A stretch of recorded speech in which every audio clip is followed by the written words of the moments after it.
नमस्कार। आज हम डिस्कस करेंगे रदरफोर्ड स्कैटरिंग फॉर्मूला।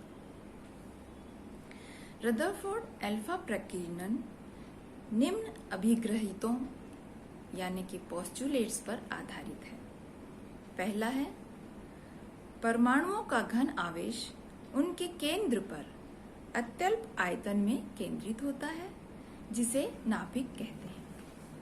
दूसरा है, अल्फा कणों के द्रव्यमान की तुलना में नाभिक इतना भारी होते हैं कि अल्फा कणों के संघात से नाभिक की स्थिति में कोई परिवर्तन नहीं होता है।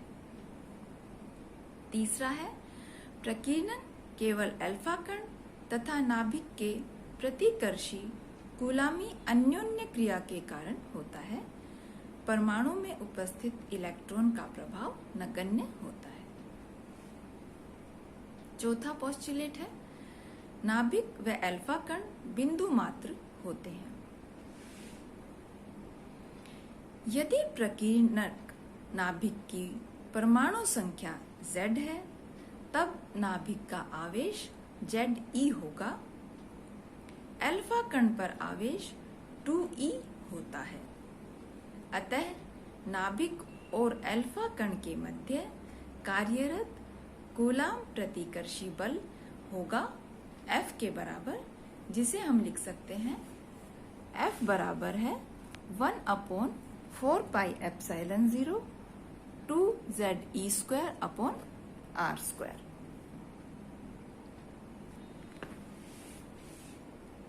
जहां r किसी क्षण पर नाभिक और अल्फा कण के मध्य दूरी है, इस 1/r² बल के कारण अल्फा कण का पथ एक ऐसा अतिपरवलय हाइपरबोला होगा जिसका बाह्य फोकस नाभिक पर स्थित हो। अब हम निकालेंगे प्रकीर्णन कोण थीटा और संघट्ट प्राचाल B में संबंध।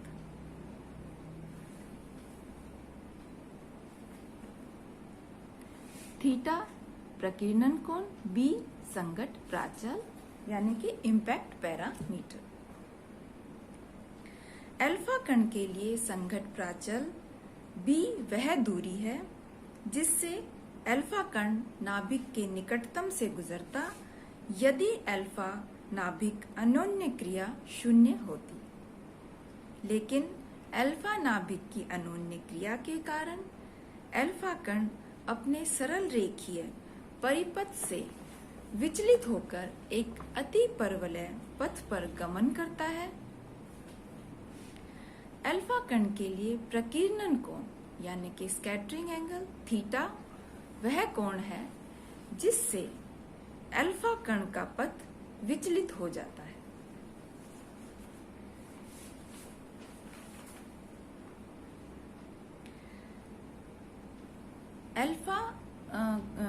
अल्फा कण का प्रकीर्णन जब नाभिक से होता है तो थीटा स्कैटरिंग एंगल और B इम्पैक्ट पैरामीटर है, तो उनके मध्य जो संबंध स्थापित होगा उसके लिए फॉर्मूला निकलता है कोट थीटा बाई 2 बराबर है 4πε0 mv² 2 divided by 2Ze² and on the right hand side में हम लिख देंगे B। तो ये जो है ये पूरा फार्मूला हमारे पास प्राप्त होता है। यह प्रकीर्णन कोण थीटा तथा संघट्ट प्राचल B में संबंध है। यदि अल्फा कण की गतिज ऊर्जा E बराबर है 12 mv² का उपयोग करें तो थीटा का मान थीटा और B के मध्य जो संबंध स्थापित होगा वो इस प्रकार होगा E = 12 mv² और जो फॉर्मूला होगा वो हमें इस प्रकार से प्राप्त होगा। B अधिक होने पर थीटा अल्प हो जाता है। यदि संघट्ट प्राचल B बराबर 0 हो जाए तब अल्फा कण के लिए प्रकीर्णन कोण थीटा का मान पाई के बराबर होगा, अर्थात अल्फा प्रकीर्णन के बाद वापस लौट जाएगा।